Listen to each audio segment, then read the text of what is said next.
राम कृष्ण हरी।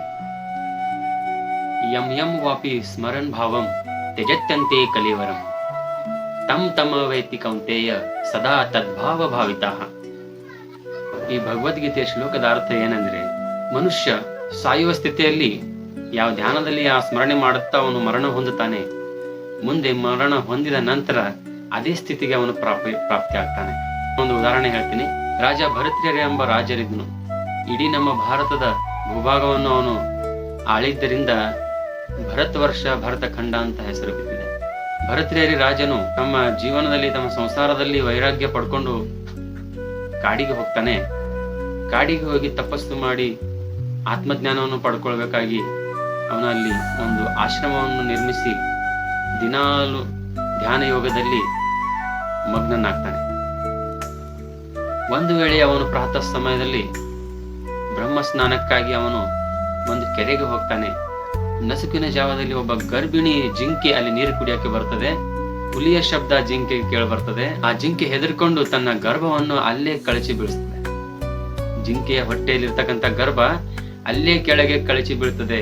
ಜಿಂಕೆ ಮಾತ್ರ ಅಲ್ಲಿಂದ ಪ್ರಾಣ ಭಯದಿಂದ ಓಡಿ ಹೋಗ್ತದೆ. ಇದನ್ನೆಲ್ಲ ದೃಶ್ಯ ಆ ಭರತ್ರಿಹರಿ ರಾಜ ನೋಡ್ತಾ ಇರ್ತಾನೆ. ಆ ಜಿಂಕೆಯ ಭ್ರೂಣವನ್ನು ಎತ್ತಿಕೊಂಡು ಭರತ್ರಿಹರಿ ರಾಜ ತನ್ನ ಆಶ್ರಮಕ್ಕೆ ಒಯ್ತಾನೆ. ಅಲ್ಲಿ ಆ ಜಿಂಕೆಯ ಮರಿಯನ್ನು ಪಾಲನೆ ಪೋಷಣೆ ಮಾಡಿ ಬೆಳೆಸ್ತಾನೆ. ಪ್ರೀತಿಯಿಂದ ಬೆಳೆಸಿದಕ್ಕಂತ ಜಿಂಕೆಯ ಮರಿ ಆ ರಾಜ ಭರತ್ರಿಹರಿಯೇ ಪ್ರಾಣಪ್ರಿಯವಾಗಿತ್ತು. ತನ್ನ ಮಗನಿಗಿಂತ ಹೆಚ್ಚಿನ ಪ್ರೀತಿ ಮಾಡ್ತಾ ಇದ್ನು. ಹೀಗೆ ಬೆಳೀತಾ ಬೆಳೀತಾ ಜಿಂಕೆ ಮರಿ ದೊಡ್ಡದಾಗ್ತಾ ಇರ್ತದೆ.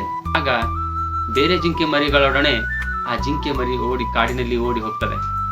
ಓಡಿ ಹೋದಾಗ ರಾಜ ಭರತ್ರಿಯರಿಗೆ ತನ್ನ ಜಿಂಕೆ ಮರಿ ಎಲ್ಲಿ ಹೋಯಿತು ಕಾಡಿನಲ್ಲಿ ಅಂತ ಚಿಂತೆ ಕಾಡ್ತಾ ಇರ್ತದೆ. ಯಾವ ಹಿಂಸ್ರ ಪ್ರಾಣಿಗಳು, ಯಾವ ಮೃಗಗಳು ನನ್ನ ಜಿಂಕೆ ಮರಿಯನ್ನು ಎತ್ತಿ ಒಯ್ದವನೋ ಅಂತ ಚಿಂತೆ ಮಾಡ್ತಾ ಇರ್ತಾನೆ.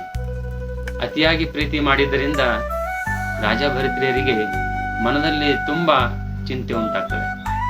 ಆ ಚಿಂತೆಯಲ್ಲಿ ಕೊರಗಿ ಕೊರಗಿ ಕೊರಗಿ ಅವನು ಜಿಂಕೆ ಮರಿಯ ಧ್ಯಾನದಲ್ಲಿ ಸಾವನ್ನಪ್ತಾನೆ.